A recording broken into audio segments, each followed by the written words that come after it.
আসসালামু আলাইকুম ওয়া রাহমাতুল্লাহি ওয়া বারাকাতুহু। সম্মানিত দর্শকবৃন্দ, পবিত্র মাহে রমজানের শেষ ১০ দিন অর্থাৎ নাজাতের ১০ দিনে এমন ৪ টি দোয়া আপনাদেরকে আমি শিখিয়ে দিব, যেই ৪ টি দোয়া আপনি যদি প্রতিদিন পাঠ করেন, আল্লাহ রাব্বুল আলামিন আপনার যত বড় রোগ-শোক হোক, আল্লাহ তাআলা শিফা করবেন। যত বড় বিপদ হোক, বিপদ থেকে মুক্তি দান করবেন এবং মনের আশা পূর্ণ করে দিবেন। বৃষ্টি যেভাবে নেমে আসে ঠিক সেইভাবে আপনার উপরে রিজিকও নেমে আসবে। সুবহানাল্লাহ। দর্শক, এই ৪ টি দোয়া কোরআন ও হাদিসের আলোকে আপনি কিভাবে পাঠ করবেন এবং অর্থটা কি হবে, উচ্চারণটা সহি শুদ্ধভাবে কিভাবে করবেন, আমি আপনাদেরকে এই ভিডিওতে A to Z দোয়াগুলো ইনশাআল্লাহ বলে দিব। দোয়াগুলো কোন সময় পাঠ করবেন, দোয়াগুলোর আগে পরে অন্য কোনো করণীয় আমল আছে কিনা বা কয়বার পাঠ করবেন, A to Z বিষয়গুলো ইনশাআল্লাহ এই ভিডিওতে বলে দিব।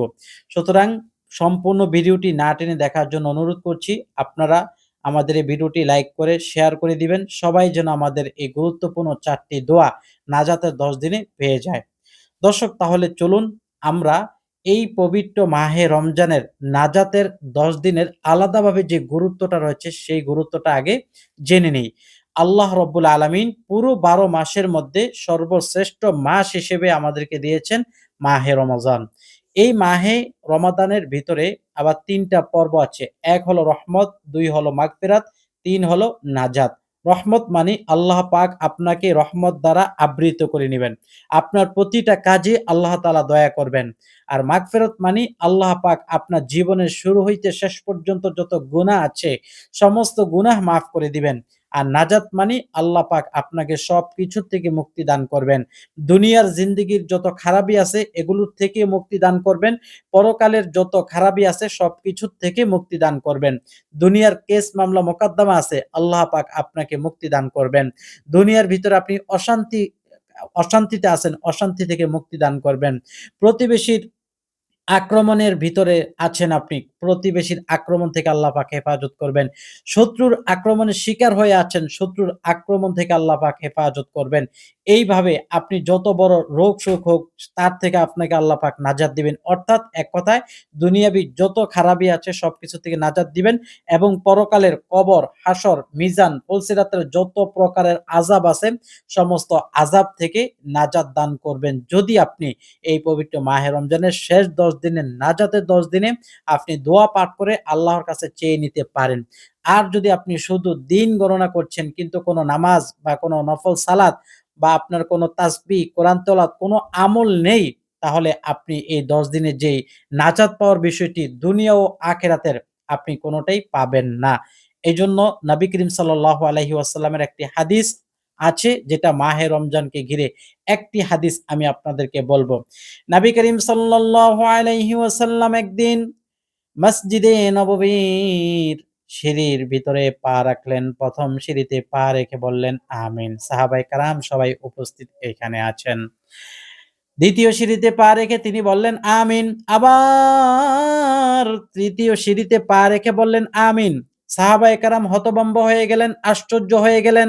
হঠাৎ কেন নবীজি সিঁড়ির ভিতরে পা দেন আর আমিন বলতেছেন? যখন তিনি পা রেখে বসলেন তখন সাহাবায়ে কেরাম জিজ্ঞাসা করলেন, ইয়া রাসূলাল্লাহ, ইয়া রাসূলাল্লাহ, আপনি কেন ১ম সিঁড়িতে পা দিয়ে আমিন বললেন, ২য় সিঁড়িতে পা দিয়ে আমিন বললেন? বলেন। নবী করিম সাল্লাল্লাহু আলাইহি ওয়াসাল্লাম ডাক দিয়া বললেন, হে সাহাবায়ে কেরাম, শোনো, শোনো।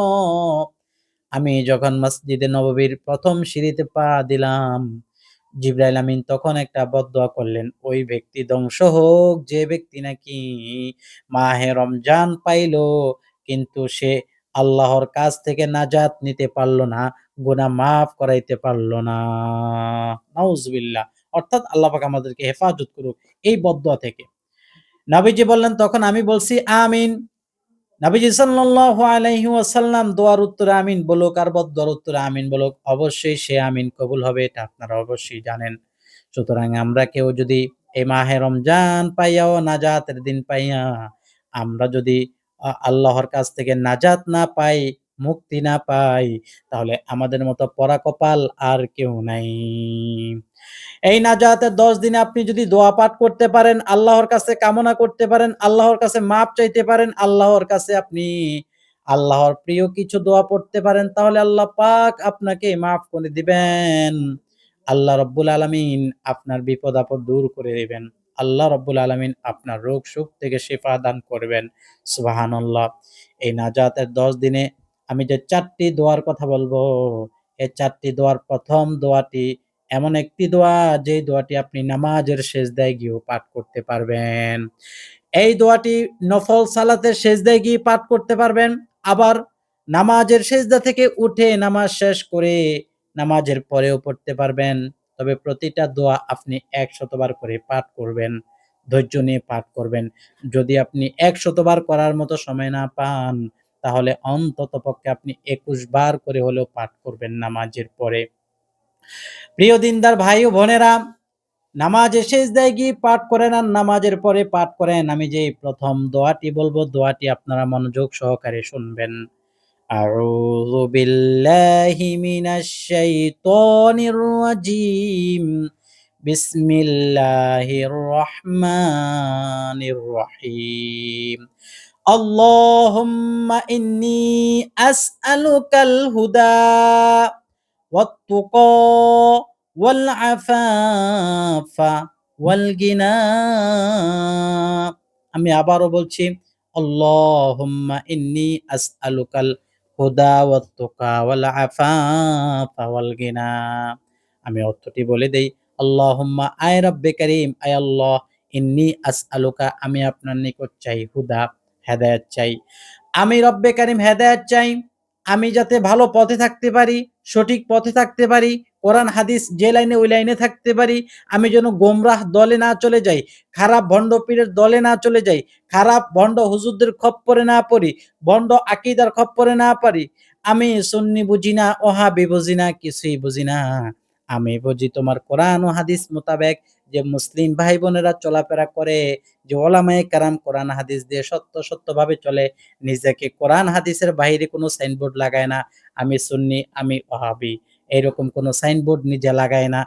তার নিজের সাইনবোর্ড হলো, আমি আল্লাহকে মানি, আমি কোরআন মানি, আমি হাদিস মানি। এইরকম ব্যক্তিদের দলে আমাকে আপনি অন্তর্ভুক্ত করে নেন। সুবহানাল্লাহ, সুবহানাল্লাহ। আল্লাহু আকবার কাবীর। আমি সুন্নি মানি, কিন্তু আমার মাথায় ভালো করে টুপি নেই। আমি সুন্নি মানি, আমি মেসওয়াক করি না। এর দ্বারা আমি এটা বোঝাচ্ছি না যে সুন্নিরা খারাপ বা ওয়াহাবিরা খারাপ। মানে সবই ভালো। কিন্তু নাম দিলাম, নামের কাজ তো করলাম না। এইজন্য আমাদের কি করতে হবে? আমরা এক কথায় বুঝি, কোরআন হাদিসের পথে যেন থাকতে পারি। এইজন্য আল্লাহর কাছে আমি প্রার্থনা করব। আল্লাহুম্মা ইন্নী আসআলুকাল হুদা। তারপরেরটা হলো ওয়াত-তুকা। আয় রাব্বে কারীম, আমি তাকওয়া চাই। আমি যাতে আপনার ভয়ে কোনো খারাপ কাজে না যাই। আমি যাতে আপনার ভয়ে অন্যায় পথে না যাই। আমি যাতে আপনার ভয়ে কোনো অশ্লীল কাজে না যাই। আমার এই হাত দ্বারা আমি যেন খারাপ কাজ না করি। আমার এই চক্ষু দ্বারা আমি যেন খারাপ দিকে না তাকাই। আমার এই কান দ্বারা আমি যেন খারাপ কথা না শুনি। আমার এই জবান দ্বারা আমি যেন কোনো খারাপ কথা না বলি। আয় রব্বে কারীম, আল্লাহ, আপনি আমাকে তাকওয়া দান করেন। ইন্নী আসআলুকা, আসআলুকা মানে আপনার নিকট চাই তাকওয়া। হুদা ওয়াত তুকা ওয়াল আফাফা। আয় রব্বে কারীম, আমি আপনার নিকট সুস্থতা চাই। সুবহানাল্লাহ! কত সুন্দর দোয়া নবীজি সাল্লাল্লাহু আলাইহি ওয়াসাল্লাম আমাদেরকে শিখায়া গেছেন। আপনি যদি মাহে রমজানের শেষের দিকে এই আমলগুলো করতে পারেন, নবীজির শিখানো দোয়াটি পাঠ করতে পারেন, আল্লাহ পাক আপনার দেওয়ালে যদি পিঠ থেকেও যায়, আল্লাহ রাব্বুল আলামিন আপনাকে তার কুদরতি হাতে সেখান থেকে সাহায্য করবেন। সুবহানাল্লাহ, আল্লাহু আকবার।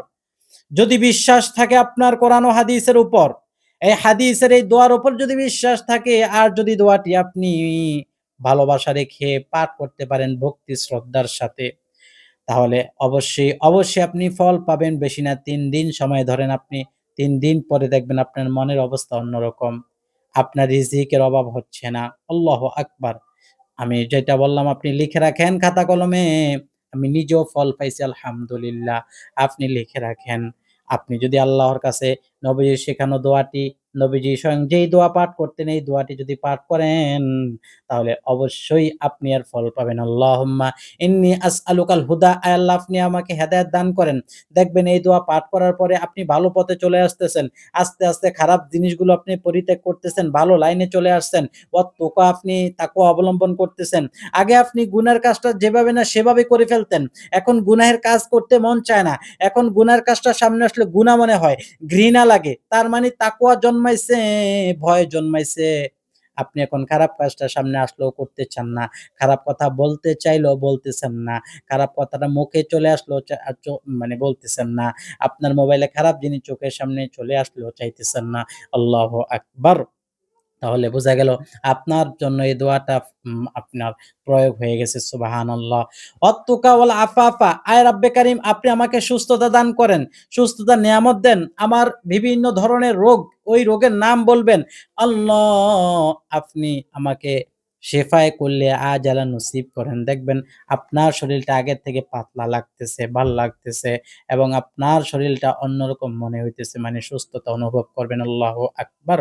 অত্তুকা ওয়াল আফাফা ওয়াল গিনা, আয় রব্বে কারিম আপনি আমাকে ধনী বানায়া দেন, আত্মার ধনী।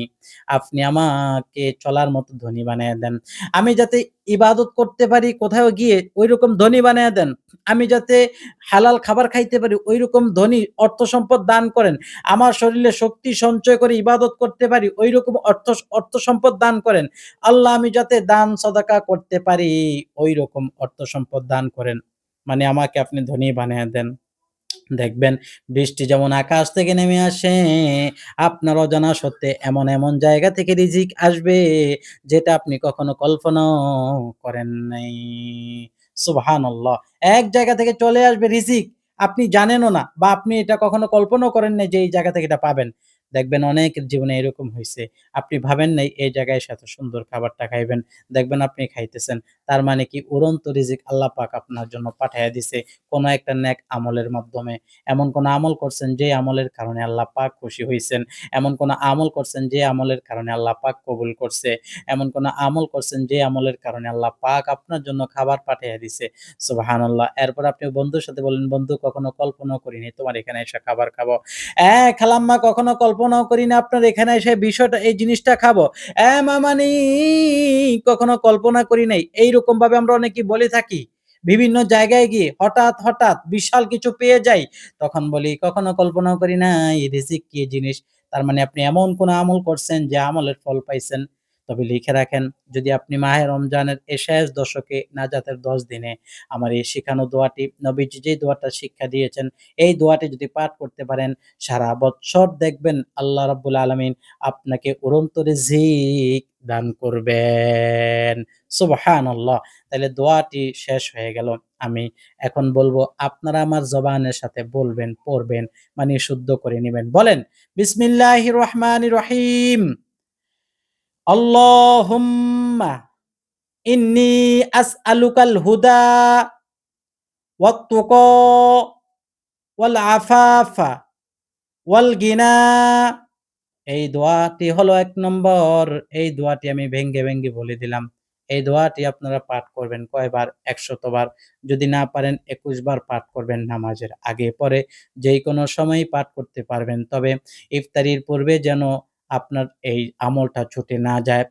কারণ হাদিস শরীফে আসছে নবী করিম সাল্লাল্লাহু আলাইহি ওয়াসাল্লাম বলেছেন, "ইফতারি সামনে নিয়ে দোয়া করলে দোয়া কবুল হয়।" ইফতারি যখন সামনে আসে তখন বান্দার প্রতি আল্লাহ পাক খুশি হয়ে যান। বান্দা যে দোয়া করে ওই দোয়া সঙ্গে, সঙ্গে কবুল হয়ে যায়। সুবহানাল্লাহ! ঠিক তেমনিভাবে তাহাজ্জুদের সময়, সেহরি খাওয়ার সময়ও আল্লাহ রাব্বুল আলামিন আসমান থেকে রহমত নাজিল করতে থাকেন। সুবহানাল্লাহ! ওই আসমান থেকে যখন রহমত নাজিল করেন, তখন যদি আপনি এই দোয়া পাঠ করেন, আল্লাহ পাক আপনার দোয়াটা কবুল করবেন। কেননা আল্লাহ রাব্বুল আলামিন শেষ আসমানে, শেষ রাত্রিতে ৪র্থ আসমানে চলে আসেন। আয়েশা বলে, আমার বান্দারা কে আছো? উঠো, উঠো, জাগো, জাগো, চাও, চাও, প্রার্থনা করো। কে আছো অসুস্থ আমাকে বলো, আমি তোমার অসুস্থতা শেফা করে দেব। বান্দারা কে আছো অভাবগ্রস্ত আমাকে বলো, আমি অভাব দূর করে দিব। কে আছো ঋণগ্রস্ত আমাকে বলো, আমি ঋণ পরিশোধ করে দিব। কে আছো তওবাকারী, গুনাহ করতে, করতে অন্তরটা ছাই বানায় ফেলছো। আমার কাছে তওবা করো, আমি তওবা কবুল করব। এইভাবে আল্লাহ রাব্বুল আলামিন ফজরের আগ পর্যন্ত বান্দাকে ডাকতে থাকেন। সুবহানাল্লাহ। এই সময় যদি আপনি আল্লাহুম্মা ইন্নী আসআলুকাল হুদা ওয়াত তুকা ওয়াল আফাফা ওয়াল গিনা এই দোয়াটি করতে পারেন, আল্লাহ রাব্বুল আলামিন শেষ রাত্রির এই দোয়া, এই আমল আপনাকে ফিরাইয়া দিবে না। সুবহানাল্লাহ, আল্লাহু আকবার। এইজন্য সবাই এই আমলটি করবেন। ২১ বার না পারলে অন্ততপক্ষে ৩ বার পাঠ করবেন। দর্শক, এরপর আসেন ২য় নম্বর দোয়া। এই দোয়াটাও কোনোভাবেই ছাড়ার মতো নয়। এই দোয়াটা হলো এই দোয়াটা হলো ইস্তিগফারের আমল। ইস্তিগফার এমন এক জিনিস, ইস্তিগফারে মাত্র একটা ফজিলত বলবো। এরপর আপনার জীবনেও মন চাইবে না ইস্তিগফার ছাড়া কোন আমল গ্রহণ করতে। তার মানে ইস্তিগফারটা আপনার জীবনের শ্রেষ্ঠ আমল হিসেবে রাখবেন। সুবহানাল্লাহ। ইস্তিগফারের আমলের হাদিসটা হলো নবী করিম সাল্লাল্লাহু আলাইহি ওয়াসাল্লাম বর্ণনা করেছেন। এক ব্যক্তি বিশাল বড় এক মরুভূমির মাঝখান দিয়ে যাচ্ছেন। মাঝে মধ্যে কোনো পথিক নাই, দোকানপাট নাই, গাড়ি নাই, ঘোড়া নাই, কিচ্ছু নাই। নিজের একটা বাহন নিয়ে রওনা হইছেন। উট, উটের উপরে পানি আর খেজুর খাদ্য। সে পথে, পথে জিরায় আর পানি খায়, খেজুর খায়। উট দাঁড় করাইয়া রাইখা জিরায়। এখন মাঝখানে আইসা জিরাইতে যায় ঘুমাইয়া গেছে। এখন তার উট হারাইয়া গেছে। খেজুরও নাই, পানিও নাই। মরুভূমির মাঝখান থেকে যাওয়ার মতো কোনো বাহন নাই। হেঁটে যাইবে ২, ৪, ৫ দিনে, তাও সম্ভব না। খাবারও নাই, বাঁচবে কিভাবে? উত্তপ্ত গরম রৌদ্র আপনার মরুভূমিতে। নবী করিম সাল্লাল্লাহু আলাইহি ওয়াসাল্লাম বলছেন, ওই ব্যক্তিটা ঘুমায়া গেছে।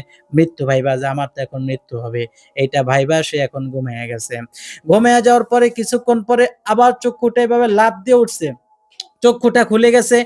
চক্ষু খুলে যাওয়ার পরে দেখে যেই জায়গা থেকে তার ওটটা হারানো গেছে, পানি খেজুর চলে গেছে। ওই জায়গায় আবার পুনরায় জায়গা মতো তার ওট, খেজুর, পানি চলে আসছে। সুবহানাল্লাহ। লোকটা এত পরিমাণ খুশি হইছে, লোকটা জানে যে আমার মৃত্যু হয়ে যাবে কইরা ঘুমায়া গেছিল। এখন চোখ খুইলা দেখে যে তার সবকিছু চলে আসছে। লোকটা কেমন খুশি হইছে সে বলে, "আল্লাহ, তুমি আমার গোলাম, আমি তোমার রব।" অর্থাৎ ভুলে বলে ফেলছে। মানে এত খুশি হইছে। সে আল্লাহরে বলছে, "তুমি গোলাম, আমি তোমার রব।" আল্লাহ তো মনেরটা গ্রহণ করেন। এক যাররা পরিমাণ তার গুনাহ হবে না। আল্লাহু আকবার! এই কথা বলে এত পরিমাণ খুশি হয়েছে, নবীজি বলেন, ওই বান্দা যেই পরিমাণে খুশি হয়েছে ওট পাইয়া, কোন বান্দা যদি ইস্তিগফার পড়ে, আস্তাগফিরুল্লাহাল্লাযী পড়ে, তাহলে ওই বান্দার উপরে আল্লাহ রাব্বুল আলামিন ওই পরিমাণ খুশি হইয়া যান। সুবহানাল্লাহ। ছাড়বেন এই আমল, ইস্তিগফার আমল কক্ষণই না। ইস্তিগফার পাঠ করেন, আপনার রিজিকের রাস্তা খুলে দিবে আল্লাহ। যত সংকীর্ণতা আছে সবকিছু ছুটাইয়া দিবে। আপনার পিঠ লেগে গেছে দেওয়ালের সাথে, আল্লাহ পাক আপনার এই পিঠকে সামনের দিকে আগাইয়া দিবে। অর্থাৎ আপনার বিপদ-আপদ দূর করে দিবে। রোগ-শোক থেকে মুক্তি দান করবে। আপনার গুনাহ সাফ হয়ে যাবে। আপনি নিষ্পাপ হয়ে যাবেন, মাসুম হয়ে যাবেন। ইস্তিগফার এত দামি। ইস্তিগফারটি আমি বলে দেই, সম্পূর্ণ ইস্তিগফারটি আস্তাগফিরুল্লাহাল্লাযী লা ইলাহা ইল্লা হুয়াল হাইয়ুল কাইয়্যুম ওয়া আতুবু ইলাইহি। আস্তাগফিরুল্লাহাল্লাযী লা ইলাহা ইল্লা হুয়াল হাইয়ুল কাইয়্যুম ওয়া আতুবু ইলাইহি।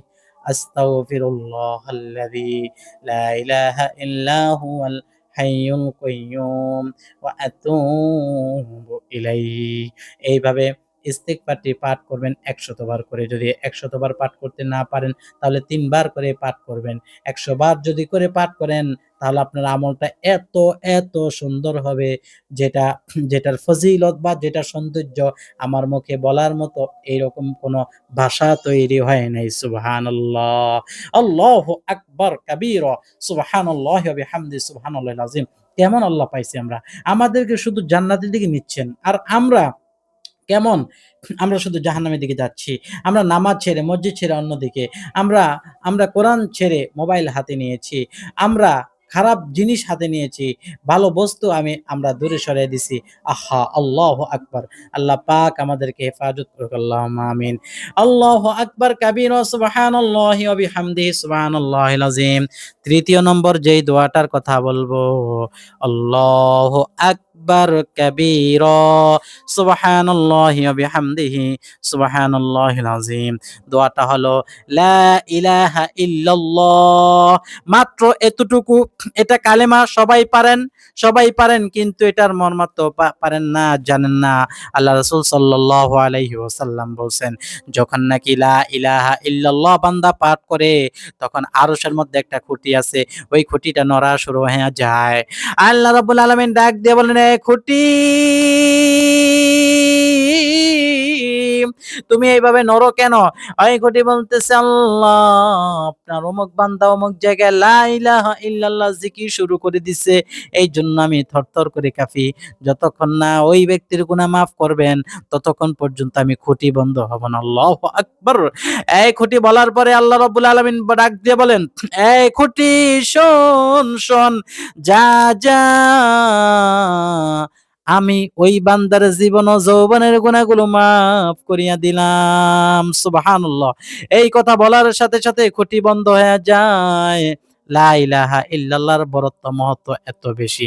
আরেকটা শুনেন, আল্লাহর হাবিব বলেন, ৭ আসমান, ৭ জমিন, ৭ আসমানে যা আছে, ৭ জমিনে যা আছে, লৌহ মাহফুজ, কলম, আরশ, কুরসি যা আছে, মুনতাহা যা কিছু আছে সব যদি এক পাল্লায় দেওয়া হয়, লা ইলাহা ইল্লাল্লাহ শুধু ছোট্ট বাক্যটা আরেকটা পাল্লায় দেওয়া হয়, নবীজি বলেন লা ইলাহা ইল্লাল্লাহর পাল্লাটা ভারী হয়ে যাবে আর সমগ্র পৃথিবীর পাল্লাটা হালকা হয়ে যাবে।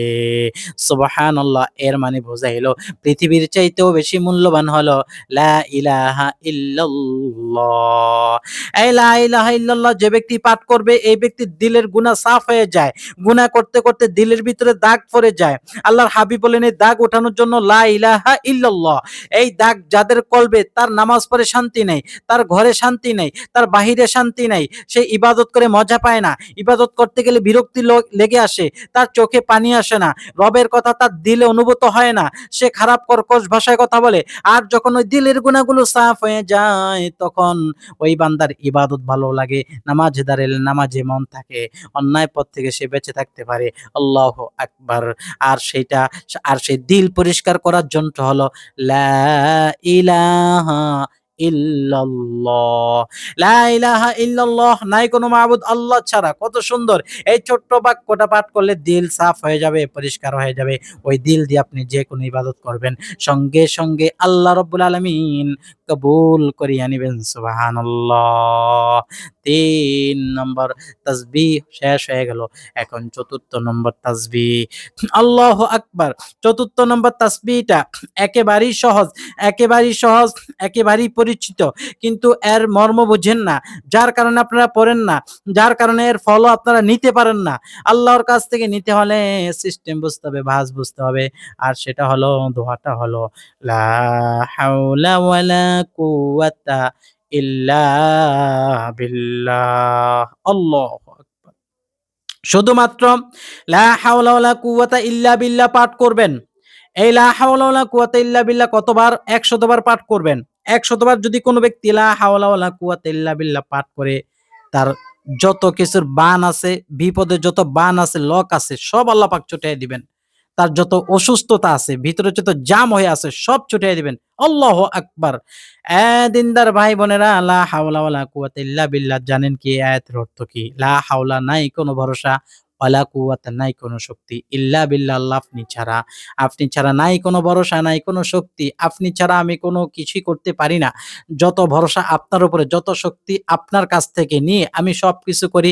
লা হাওলা ওয়ালা কুওয়াতা নাই কোনো ভরসা, নাই কোনো শক্তি, ইল্লা বিল্লাহ আপনি ছাড়া আমার মেয়েকে আমি বিয়ে দিতে পারব না। আল্লাহ আমার স্বামীকে আমি বিদেশে পাঠাইতে পারব না। মা বোনরা এই দোয়া করবেন। লা হাওলা ওয়ালা কুওয়াতা ইল্লা বিল্লাহ, নাই কোনো ভরসা, নাই কোনো শক্তি আল্লাহ আপনি ছাড়া।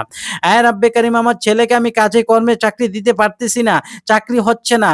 লা হাওলা ওয়ালা কুওয়াতা, নাই কোনো ভরসা, নাই কোনো শক্তি, আল্লাহ ইল্লাল্লাহ আপনি ছাড়া। আয় আল্লাহ আপনি আমার সন্তানের চাকরির ব্যবস্থা করে দেন, আমার মেয়ের বিবাহের ব্যবস্থা করে দেন, আমার বিপদ-আপদগুলো দূর করে দেন। আমার মনের আশা পূরণ করে দেন। এইভাবে লা হাওলা ওয়ালা কুওয়াতা ইল্লা বিল্লাহ যে ব্যক্তি পাঠ করবে তার দেওয়ালের সাথে যদি পিঠ ঠেকেও যায়, আল্লাহ পাক ওই ব্যক্তির পিঠকে সামনে দিকে আগায় দিবেন। অর্থাৎ ওই ব্যক্তির বিপদগুলো আল্লাহ পাক ছুটিয়ে দিবেন। লা হাওলা ওয়ালা কুওয়াতা ইল্লা বিল্লাহ নাই কোনো ভরসা, নাই কোনো শক্তি আল্লাহ আপনি ছাড়া। এই শত্রুর সাথে আমি পারব না। আল্লাহ আপনাকে ছাড়া আমি পারব না। এইভাবে বলেন এই শত্রু একেবারে ধ্বংস হয়ে যাবে। যদি তার কপালে হেদায়েত থাকে হেদায়েত হবে, না হয় ধ্বংস হয়ে যাবে। লা হাওলা ওয়ালা কুওয়াতা ইল্লা বিল্লাহ। আল্লাহ আমার মনের অবস্থা ভালো না, আপনি আমার মনের অবস্থা ভালো বানায়া দেন। লা হাওলা ওয়ালা কুওয়াতা নাই কোনো ভরসা, নাই কোনো শক্তি আমার মনের অবস্থা ভালো করার জন্য ইল্লাল্লাহ আপনি ছাড়া। আল্লাহু আকবার। লা হাওলা ওয়ালা কুওয়াতা নাই কোনো ভরসা, নাই কোনো শক্তি এই রমজান মাসের ইবাদত আমার কবুল করার মতো কেউ ইল্লাল্লাহ আপনি ছাড়া। লা হাওলা ওয়ালা কুওয়াতা নাই কোনো ভরসা, নাই কোনো শক্তি ইল্লাল্লাহ আল্লাহ আপনি ছাড়া আমি কোনো কিছুই করতে পারব না। আপনি ছাড়া আমার কোনো গতি নেই, আপনি ছাড়া আমার কোনো রাস্তা নেই, আপনি ছাড়া আমার আর কেউ নাই। লা ইলাহা ইল্লাল্লাহু মুহাম্মাদুর রাসূলুল্লাহ সাল্লাল্লাহু আলাইহি ওয়াসাল্লাম। এই কালেমা শরীফও বেশি, বেশি পাঠ করবেন। সবগুলো আমল করে এরপরে মুনাজাত দিবেন। মুনাজাতের জন্য আপনারা সবসময় ইস্তিগফার তো পড়বেনই, দুরূদ শরীফ পাঠ করে এরপরে মুনাজাত দিবেন।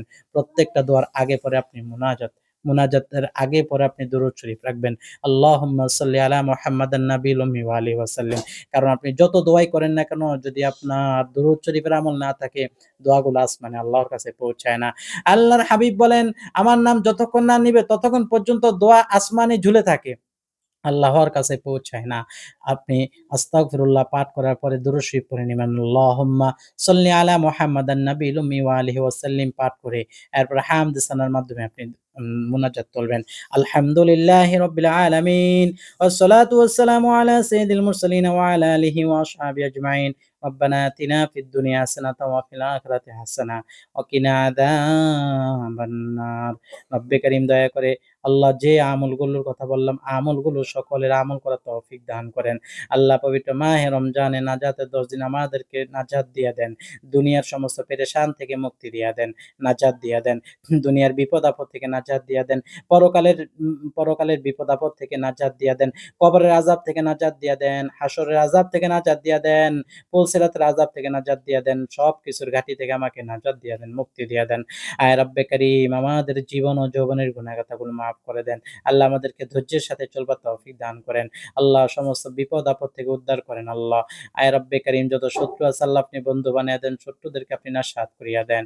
আয় আল্লাহ ছেলে-মেয়েগুলোর দিনদার ফরহেজগার মুত্তাকি বানায়া দেন। হক্কানি রব্বানি আলেম মাওলানা মুফতি হাফেজ বানায়া দেন। আয় আল্লাহ ডাক্তার, ইঞ্জিনিয়ার যাদের ছেলে-মেয়েদেরকে নিয়ে স্বপ্ন আল্লাহ আপনি করিয়া দেন। আয় আল্লাহ যার ছেলে-মেয়ে দিয়ে সবার চক্ষুকে শীতল করতে পারে সেই তৌফিক দান করেন। আয় রব্বে কারীম যে ইবাদতগুলো করলাম এর হাদিয়া সোনার মদিনায় নবীজি সাল্লাল্লাহু আলাইহি ওয়াসাল্লামের পাকে পৌঁছায়া দেন। আল্লাহ এর ওসিলা আমার আব্বা, আম্মা, দাদা, দাদি, নানা, নানির কবরখানা আল্লাহ জান্নাতের টুকরা বানায়া দেন।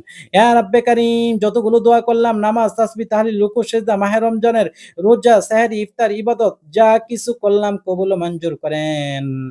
আয় আল্লাহ সর্বশেষ আমাকে আপনার নবীকে না দেখে মৃত্যু দিবেন না।